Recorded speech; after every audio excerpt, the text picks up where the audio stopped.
galgala san jaarsi kiyya ilma isaa ana bira fuudhee haadha isaa bira geesse ture galgala san akka akkoo isaa bira bulu je'ee garuu ani wanna qonnaaf hin taane sababni nuu mucaan kun waan akkoon isaa isa akka maleetti jibbuu turteef jecha halkan kana waan ifii zallabameef halkan guutuu booyaatiin bude yaadni mucaa saniitillee mataa kiyyarraa hin baane ture akkasitti guyyaatti aanu hulaa dadhawee namuu dhagee udide guyyaa san guutuu osoo nam takkaleen hulaan irraa hin banneetiin oole guyyaa itti aanus akkasumattiin oole eegas booda guyyaa itti aanu jaarsi kiyya hulaan irraa banee akkana naan jee amma ummaatii ya bira si geesseetiin deemtee dhiifama jettaan ammallee mataa siitillee ni dhungattanaan jee yeroo akkas naan jedhu fuula isaatirratti iyyuun fadhe ture dhugaa jirullee itti himuu fadhe garuu inni nan amanu jeetiin ofirraa dhiise eegas booda mucaan fiigaa dhufee natti marame booyaa anis guyyaa lama booda waan ifi mucaa kana arkeef imimmaan ijjatiyyarraa bubu'eetiin booyaa itti marame anilleen mucaa kana je'ee waan inni hin goone hin jiru je'eetiin gabu'ee deemee ummaa isaatiin dhiifama jee an eega guyyaa sanii haadha jaarsa kiyyaatti wajjiin amala kiyyanii jijjiire yeroo ilmisii mana jiru haala gaariidhaanin isii wajjiin haasawa haala gaariidhaanin isii wajjiin waan hunda godha yeroo inni mana keessa hin jiraanne amala kiyya jijjiireetiin akkaataa badaadhaan isii wajjiin jiraadha osoo hin taane yeroo taanis kabajumaa fi haala gaariidhaanin isii wajjiin haasawa isii wajjiin jiraadha garuu yeroo ilmisii mana keessa hin jiraanne yoo mucaa sanitti dubbachuu feete akka itti dubbattu hin hayyamuuf ture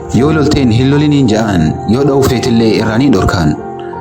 kana haati jaarsa kiyyaa amallee kiyya jijjiiramuu agarraan guutuu na sodaachisuu turte jaarsi kiyya akkasii hiikuun godhanaan jette garuu waan takka illee fiduu hin dandeessu ture akka yeroo taanitti gizee ilmasiitti jaartiin ta'e na loltifaa jettee itti himtu isii hin amanu ture sababni ani akka haadha isaa kabaju ni beeka ture ammallee akkana jedhuu tureen ani yaa ummaa intalti sun si kabajdiiti ani intala tana hin hiiku ammallee dhalaan takka illeen ilma kiyya akka isiitti namni tajaajilu hin jiru jeen laalimee intala tana mucaa kana akka haadha biddeena isaa osoo hin taane akka haadha isaatti jaalatti bar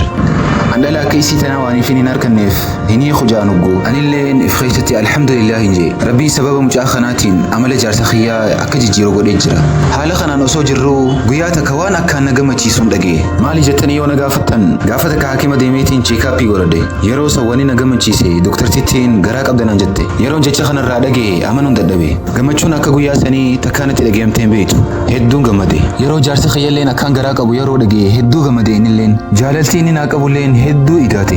jaarsa kiyyallee yeroon garaa qabu hedduu na tajaajiluu ture mana keessatti dalagaa takkallee akkaan dalagu natti hin dhiisu ture akka bakka kiyya dalagaa manaa daleeyduu je'ee mucaallee akka eedu je'ee daleeyduu fide yeroo inni daleeyduu fidu jaartiileen obboleeyyan isaa narraa ni hinaafan ture sababni nuu namni takkalleen akka jaarsa kiyyaa na tajaajiletti isaan keessaa nam takkalleen isaan hin tajaajille ture haati jaarsa kiyyalleen yeroon ani akka garaa godhadhe beeyte mucaa san jaalachuu eegalte akka duraanitti hin jibbituun mana keessatti illee fiigee yoo meeshaa cabsillee akka duraanitti itti hin dubbattu haala kanaan osoo jirru gaafa takka cimimuun na qabdee haakima deeme eegas booda ilma dhiiraatiin dhale jaarsi kiyyalleen mucaa kanaan hedduu gammade warri manaa hundinuu hedduu gammadan sababaanin ilma dhiiraa dhaleen jaarsa kiyya sadaqaa guddoo godhe ture piroogiraamni sadaqaa kun guddaa ture hedduu ani alhamdulillah hin ja'uu barbaada dhugaadha yeroon bultii keessa seene yeroo duraasan hedduu cinqee keessaan dabre ture laakiin rahmanni rabbii keenyaa hedduu bal'aadha wanni dabre hundinuu khayrumaa fi alhamdulillah eegaa seenaan teenya taarraan tana asitti dhaabbatti viidiyoo kana yoo jaalattan laayik godha